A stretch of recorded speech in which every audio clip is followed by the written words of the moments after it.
안녕하십니까, 정영빈입니다. 한국 사회 이슈를 발굴하고 다양한 시선으로 분석해 합리적인 해결책을 모색하는 뉴스프리즘 시작합니다. 이번 주 뉴스프리즘이 풀어갈 이슈 함께 보시겠습니다.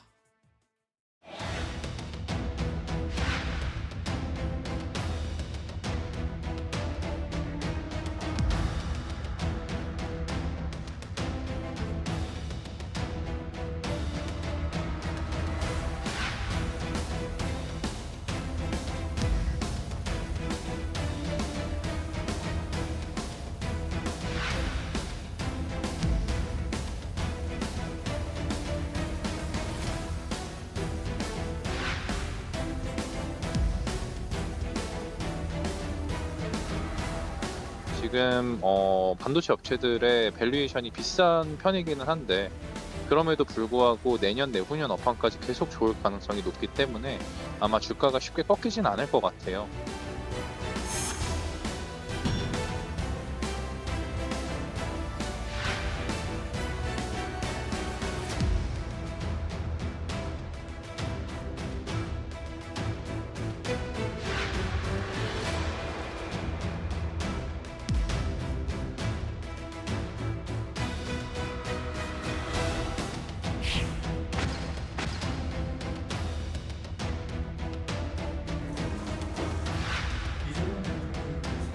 특히 한국과 캄보디아는 한국인 관련한 전당한 디지털 자산 기반을 선도해야 한다.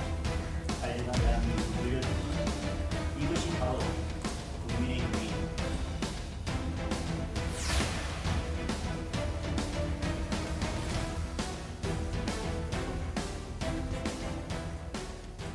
주식시장이 연일 뜨겁게 달아오르고 있습니다. 코스피는 한때 역대 최고치인 4,200선을 넘어섰는데요. 이런 분위기라면 내년에 코스피 5,000선 돌파도 가능하다는 전망도 나옵니다. 과연 코스피 5,000 시대가 정말 열릴 수 있을지 배시진 기자가 정리했습니다. 2021년 1월 사상 처음으로 3,000선을 돌파한 뒤 지난 4년간 2,000선과 3,000선을 오가며 지지부진한 모습을 보였던 코스피. 하지만 올해 6월부터 분위기가 확 바뀌었습니다.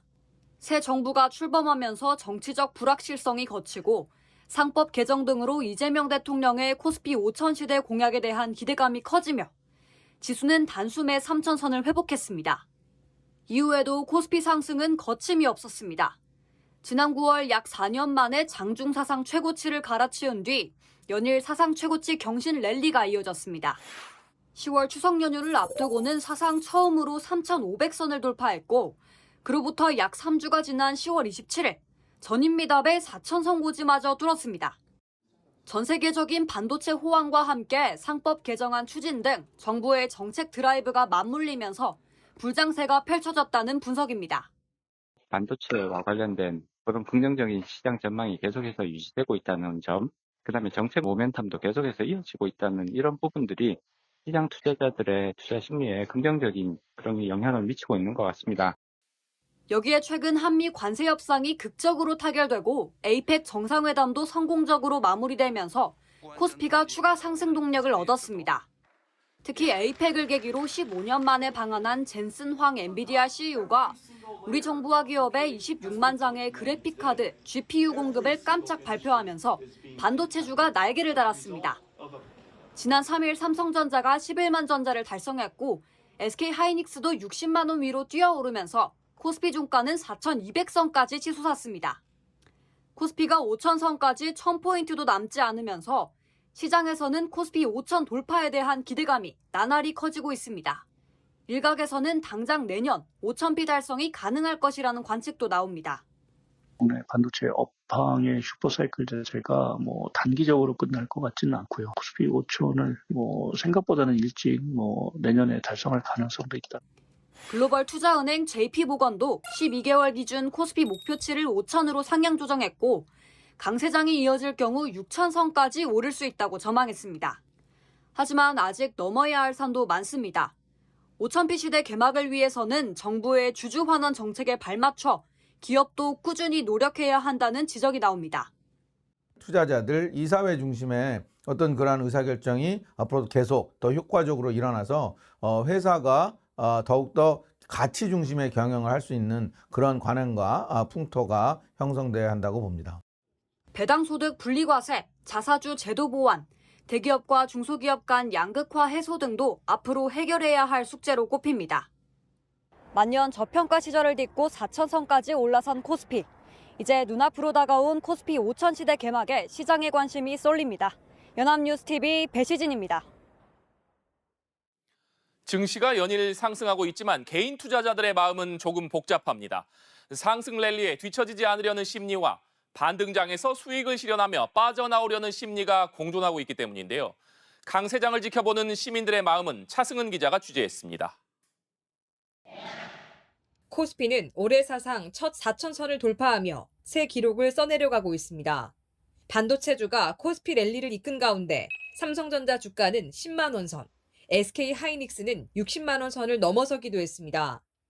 이 같은 불장을 바라보는 개인 투자자, 개미들의 마음은 복잡합니다. 혼자 뒤처질까 두려운 이른바 포모 심리가 작용할 수 있기 때문입니다. 그래서 증시 조정이 있을 때 매수 대열에 합류하기도 합니다. 조금 더 오르지 않을까요? 네. 지금 차트를 보면 좋죠, 기분 다르고. 좀 떨어지면 사잖아요. 최근 미국과의 관세 협상 타결, 젠슨왕 엔비디아 CEO의 치맥 회동과 GPU 26만 장 납품 발표 등 일련의 사건들은 투심을 더 자극했습니다. 그때 좀 많이 해서 사람들이 약간은 더 업된 건 많이 있었던 것 같아요. 그러면서 막 더 사야 된다 하면서 그랬는데. 반면 고점의 공포에 흔들리는 투자자들도 있습니다. 오랜 기간 물려있던 주식을 급하게 팔아 이익을 실현하고 손을 터는가 하면 매수도 매매도 하지 않고 시장을 관망하기도 합니다. 고점까지는 아니더라도 많이 올라갔다고 생각해서 지금 들어가기에는 조금 애매하다고 생각하고 있어요. 국내 증시에 대한 불신으로 시장에서 발을 빼는 투자자들도 있습니다. 좋은 수준만 계속 들리는 게 아니기 때문에 그 발언 하나하나가 코스피라든지 그런 거 많이 영향을 미쳐서 지금은 아주 불안하다고. 일부 대형주에만 자금이 쏠린 상황에 투자 열기 속에서도 상대적 소외감을 느끼기도 합니다. 이스라엘 하마스 전쟁할 때 저는 이제 기름이 오를 거라고 생각해서 반도체주가 사실 이렇게까지 오를 거라고는 상상을 못했어요. 참담하죠. 전문가들은 단기 변동에 휩쓸리지 말고 자산 비중과 리스크 점검이 필요한 시기라고 조언했습니다. 단기적인 이렇게 변동성에 집중하는 것보다는 오히려 장기적인 관점에서 기업의 펀더멘탈을 중시하는 이런 이제 포인트에서 투자 의사 결정을 내리신다면 계속해서 주식시장에 관심을 가지는 것은 긍정적인 방향성이라고 볼 수 있습니다. 뜨거워진 국기에 기대와 불안이 교차하는 가운데 개인 투자자들의 마음은 갈피를 잡지 못하고 있습니다. 연합뉴스TV 차승은입니다. 이재명 대통령은 새 정부 출범과 동시에 코스피 5,000을 공언했습니다. 당시 코스피는 2,600선에 걸쳐 있었지만 새 정부의 증시 부양책 기대감이 커지면서 코스피 지수는 가파른 상승세를 보이기 시작했습니다. 다만 코스피는 과거 5,000은 물론이고 4,000도 넘은 경험이 없었기 때문에 이 대통령이 공언한 코스피 5,000 시대는 중장기적 과제로 보였는데요. 그런데 전 세계적 반도체 호황과 정부의 정책 드라이브가 맞물리면서 이 대통령 취임 5개월여 만에 4,000을 넘어 5,000 돌파도 현실에 가까워졌다는 얘기가 나옵니다. 실제 1980년 1월 4일이 기준인 코스피가 1,000선을 돌파하기까지 걸린 시간은 약 9년 3개월, 1,000선에서 다시 2,000선을 넘기까지는 18년 4개월이 걸렸습니다. 2,000에서 3,000선을 돌파하기까지도 13년 5개월로 10년이 넘는 시간이 필요했습니다. 하지만 코스피가 3,000선에서 4,000선을 넘기까지 걸린 시간은 불과 4년 9개월. 그중에서도 이재명 정부 출범 이후 3,000선을 재돌파한 코스피가 4,000선을 돌파하기까지 걸린 시간은 4개월여에 불과했습니다. 이런 추세가 이어진다면 내년 초에 5,000선 돌파가 가능할 것이란 장밋빛 전망이 나오는 이유입니다. 코스피의 이 같은 상승세는 전 세계 주요국 중에서도 압도적입니다. 연초 대비 지난 10월 말 기준 주요국 증시 상승률을 보면 코스피는 68%를 넘어서 2위인 홍콩 항생지수의 2배 이상 높았습니다. 이어 일본과 독일, 영국, 미국 순이었습니다. 지난달 말 기준으로 투자자 예탁금은 85조 원도 넘었습니다.